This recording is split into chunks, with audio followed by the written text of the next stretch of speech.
ओम शांति।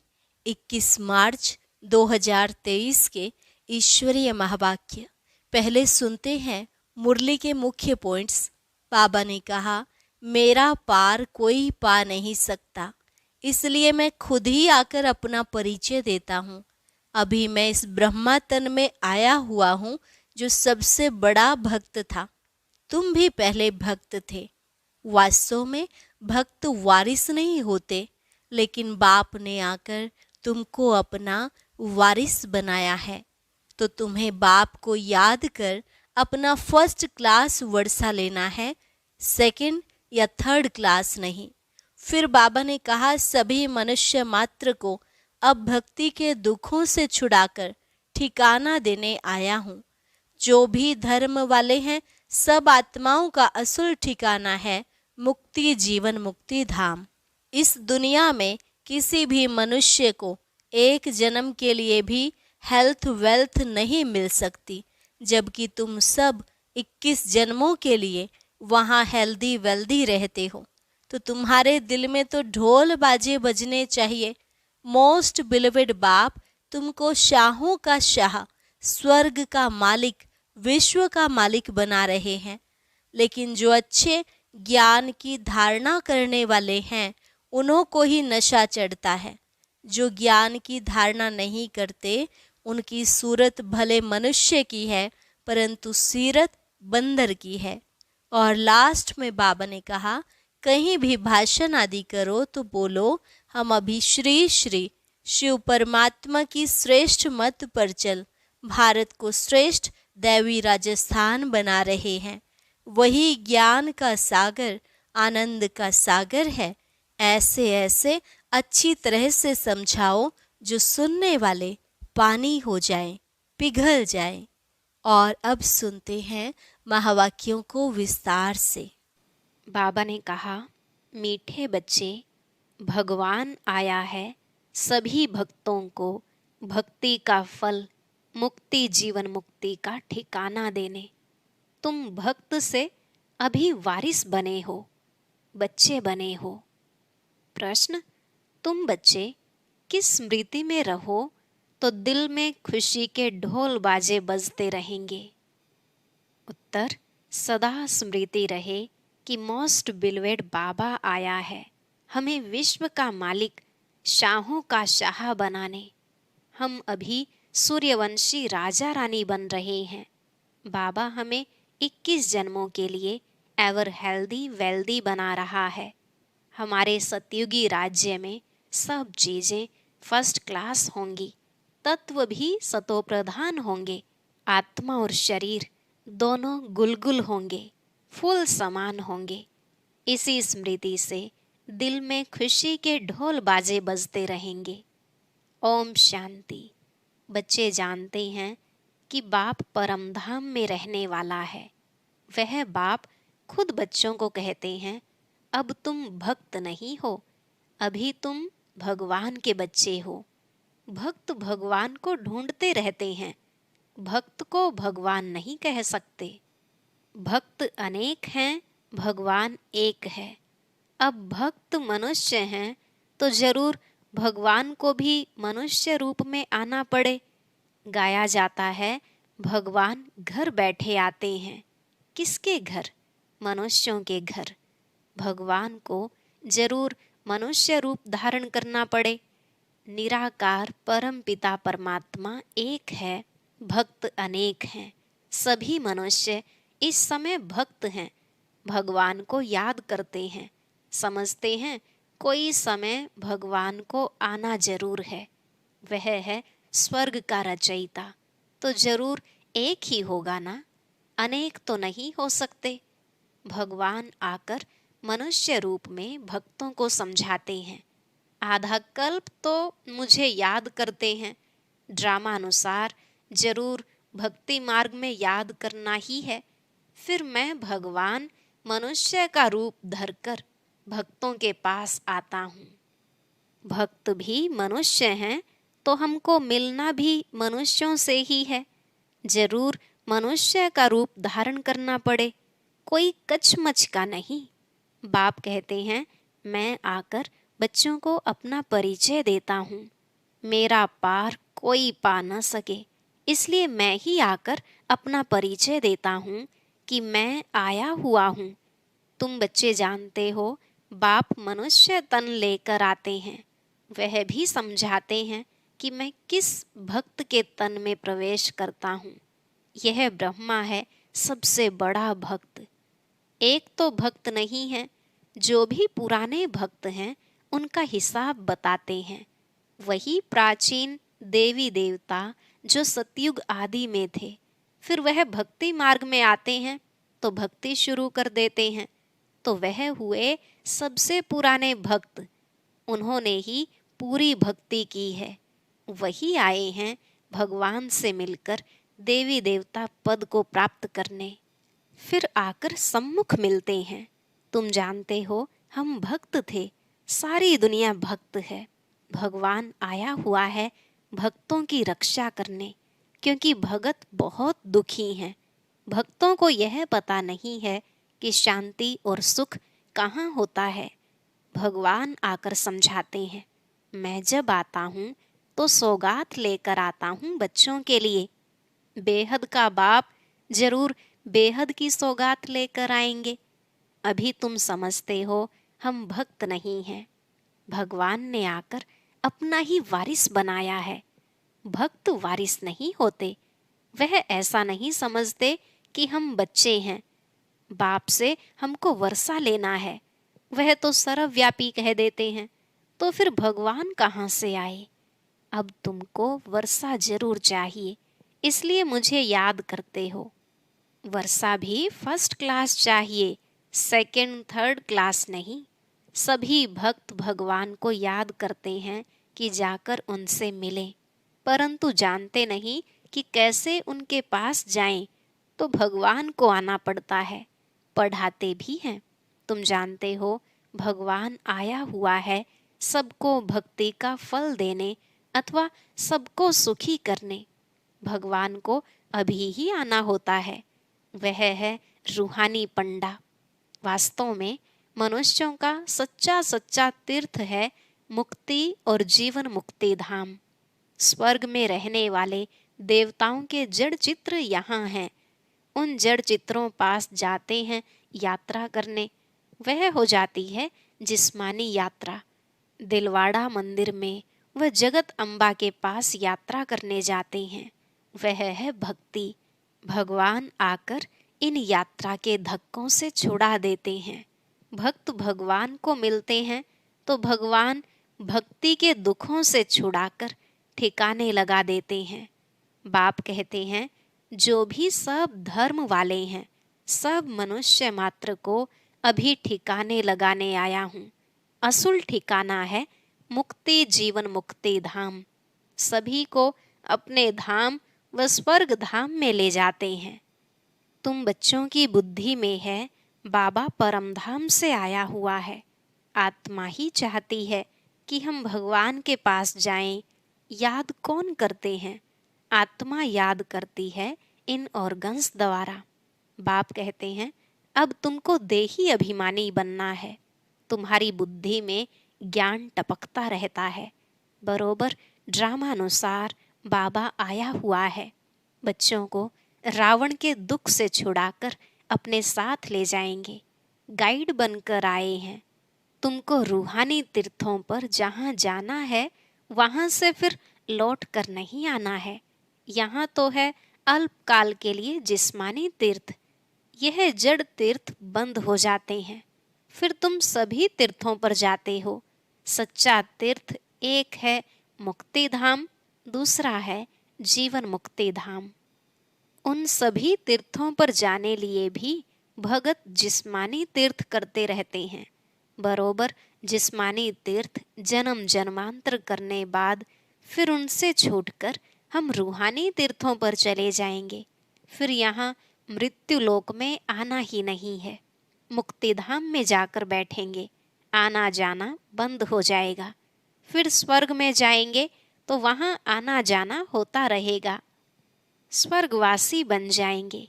तुम जानते हो कि बाबा हमको स्वर्गवासी बना रहे हैं। हम तैयारी करते हैं स्वर्ग में जाने की।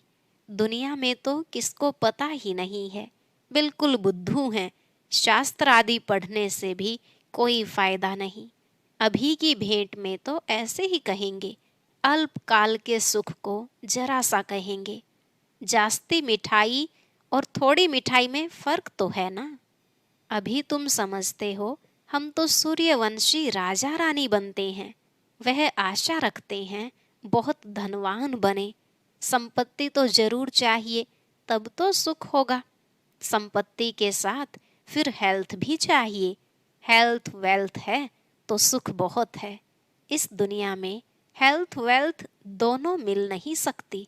एक जन्म के लिए एक मनुष्य के पास यह नहीं हो सकती। वहां तो तुम सब 21 जन्मों के लिए हेल्दी वेल्दी रहते हो। वहां तो अनादि आदि हर चीज की बहुत सस्ताई होगी। पैसे की तो दरकार ही नहीं होगी। पैसे बदले अशर्फियां देते होंगे और चीज फर्स्ट क्लास होगी। तत्व भी सतोप्रधान बन जाते तो उनसे माल भी बहुत अच्छे बनते होंगे। खाने आदि में कितना मजा होगा। अभी तुम्हारे दिल में ढोल बाजा बजना चाहिए। मोस्ट बिलवेड बाप आए हुए हैं। कहते हैं मैं तुम्हारा मोस्ट बिलवेड बाप हूँ। 63 जन्म तुमने याद किया है। जरूर बिलवेड है तब तो याद करते हैं ना। मनुष्यों को तो कुछ भी पता नहीं। बाबा हमको शाहों का शाह, स्वर्ग का मालिक, विश्व का मालिक बनाते हैं। देवी देवताएं विश्व के मालिक हैं ना, परंतु उन पर भी झूठे कलंक छोटेपन से ही लगा दिए हैं। कितनी झूठी बातें लगा दी हैं। माया बिल्कुल ही 100% नॉनसेंस बुद्धि बना देती है। यह भी ड्रामा का खेल है। तो अब मोस्ट बिलवेड बाप कहते हैं मुझे पूरा याद करो तो तुम्हारे पूरे विकर्म विनाश हो। गुलगुल बनो अर्थात फूल बनो। आत्मा गुलगुल होगी तो शरीर भी ऐसा अच्छा मिलेगा। तवमेव माता च पिता तवमेव, यह किसकी महिमा है। कुत्ते बिल्ली सब में ईश्वर है तो क्या उनको कहेंगे मात पिता। मनुष्यों की बुद्धि क्या बन पड़ी है। भबका कितना दिखाते हैं। इसको कहा जाता है माया का पंप। रावण के राज्य में मनुष्यों को नशा कितना है जानते कुछ भी नहीं। तुम्हारे में भी जो अच्छे ज्ञान की धारणा करने वाले हैं उन्हों को नशा चढ़ता है। ज्ञान की धारणा नहीं तो सूरत भल मनुष्य की है, परंतु सीरत बंदर की है। तुम बच्चे अब समझते हो हम श्रीमत पर चल भारत के मनुष्य मात्र को श्रेष्ठ दैवी गुणधारी बनाते हैं। अर्थात हम भारत को श्रेष्ठ दैवी राजस्थान बनाते हैं। जिसको यह नशा होगा वही ऐसे बोलेंगे। कहाँ भी भाषण करो तो बोलो हम श्री अर्थात श्रेष्ठ मत पर चल रहे हैं। भगवान है ज्ञान का सागर, आनंद का सागर। हम उनकी मत पर चल रहे हैं। यादव और कौरव दोनों हैं रावण की मत पर और हम पांडव हैं भगवान की श्रीमत पर। जीत भी हमारी है। श्री कृष्ण कोई स्वर्ग स्थापन नहीं करते हैं, भगवान बाप ही स्थापन करते हैं। हम भारत को श्रेष्ठ बनाते हैं और कोई भी ऐसे कह नहीं सकेगा कि हम ईश्वरीय मत पर हैं। हाँ, कहेंगे ईश्वर की प्रेरणा से करते हैं। बाप तो कहते हैं मैं इस तन में आकर मत देता हूँ। इसमें प्रेरणा की तो बात ही नहीं। तो पहले पहले निराकार की महिमा करनी चाहिए। वह मनुष्य सृष्टि का बीज रूप है, ज्ञान का सागर, सुख का सागर है। उनकी मत पर हम चलते हैं। वह हमारा बाप है, परम धाम में रहने वाला है, स्वर्ग का रचयिता है। जो जानता होगा वही महिमा करेगा।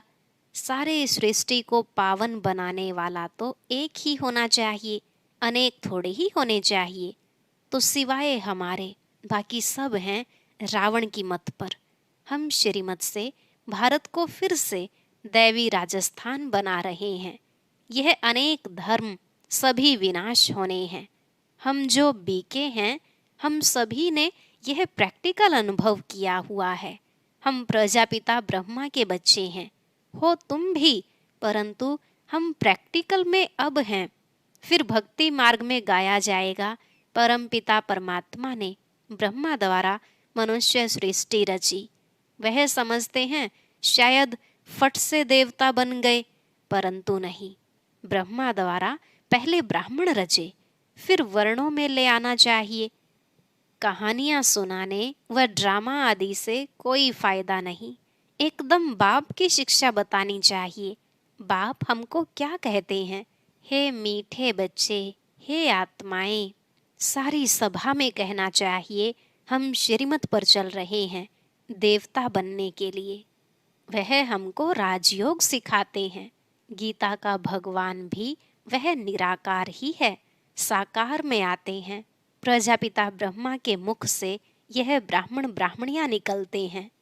हम बीके हैं, परमपिता परमात्मा ने हमको ब्रह्मा मुख से रचा है। हम शिव बाबा के पोत्रे हैं। बीके का परिचय देना चाहिए। तुम भी सब आत्माएं शिव के पोत्रे प्रजापिता ब्रह्मा के बच्चे हो। अभी फिर से यह नई रचना हो रही है, ऐसे समझाना चाहिए। जो समझे बरोबर हम भी शिव के पोत्रे ब्रह्मा के बच्चे हैं। हम उनके बने हैं, इसलिए हमारा नाम है ब्रह्मा कुमार ब्रह्मा कुमारियां। कल्प पहले यह ब्राह्मण सो देवता, फिर क्षत्रिय वैश्य शूद्र बने थे, अब फिर ब्राह्मण बने हैं। ऐसे ऐसे अच्छी रीति चक्र का राज बुद्धि में बिठाना चाहिए। पहले तो बाप का पूरा परिचय देना चाहिए। बाप ने हमको सुनाया है, हम फिर तुमको सुनाते हैं। यह ड्रामा का चक्र कैसे फिरता है, चक्रवर्ती राजा कैसे बनना होता है, यह नॉलेज है। इसमें कोई हथियार पवार नहीं है। वर्ल्ड की हिस्ट्री ज्योग्राफी को तो जरूर मनुष्य ही जानेंगे ना। मनुष्य सृष्टि का चक्र कैसे फिरता है, यह जरूर जानना चाहिए। हम बाप से सुनते हैं तो चक्रवर्ती राजा बनते हैं। तुमको भी बेहद के बाप से सुख लेना है तो पुरुषार्थ करो। बेहद का बाप है ही स्वर्ग का रचयिता, उनसे बेहद का सुख मिलता है, तो क्यों नहीं बेहद के बाप को याद करना चाहिए। लौकिक बाप के वर्षे से राजी नहीं होते। हम बेहद के बाप से 21 जन्म सुख पाते हैं। बाकी तो सब है भक्ति मार्ग की सामग्री। तुम कहते हो शास्त्र आदि अनादि हैं, परंतु यह सब होते हुए भी अब तो कलयुग आकर हुआ है। दुनिया पतित बनती जाती है, फायदा तो कुछ भी नहीं हुआ है। अभी बाप खुद आए हैं, हम उनके पोत्रे ब्रह्मा के बच्चे ब्राह्मण हैं। वास्तव में तो वह तुम्हारा भी बाप है। ऐसे ऐसे अच्छी तरह से समझाओ तो वह भी पानी हो जाए, अर्थात पिघल जाए। अच्छा, मीठे मीठे सिकिलधे बच्चों प्रति माता पिता बाप दादा का याद प्यार और गुड मॉर्निंग। रूहानी बाप की रूहानी बच्चों को नमस्ते। रूहानी बच्चों की रूहानी बाप दादा को नमस्ते नमस्ते, गुड मॉर्निंग, शुक्रिया बाबा, शुक्रिया। धारणा के लिए मुख्य सार। पहला पॉइंट, रूहानी यात्रा पर तत्पर रहे। याद से आत्मा और शरीर दोनों को गुलगुल बनाना है, अर्थात फूल समान बनाना है, विकर्म विनाश करने हैं। दूसरा, हम डायरेक्ट ईश्वर की मत पर भारत को श्रेष्ठ, मानव मात्र को दैवी गुणधारी बनाने की सेवा में निमित्त हैं। इस स्मृति में रहना है। आज का वरदान, सूर्यमुखी पुष्प के समान ज्ञान सूर्य के प्रकाश से चमकने वाले सदा सम्मुख और समीप भव। सूर्यमुखी पुष्प के समान ज्ञान सूर्य के प्रकाश से चमकने वाले सदा सम्मुख और समीप भव।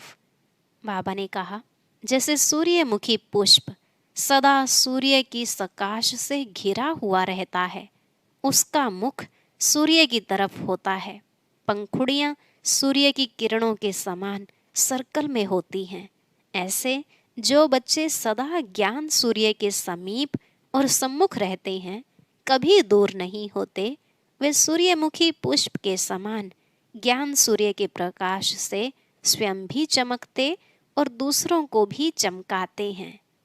स्लोगन: सदा हिम्मतवान बनो और सर्व को हिम्मत दिलाओ तो परमात्मा मदद मिलती रहेगी। सदा हिम्मतवान बनो और सर्व को हिम्मत दिलाओ तो परमात्मा मदद मिलती रहेगी। और अब सुनते हैं आज का अव्यक्त ज्ञान मोती।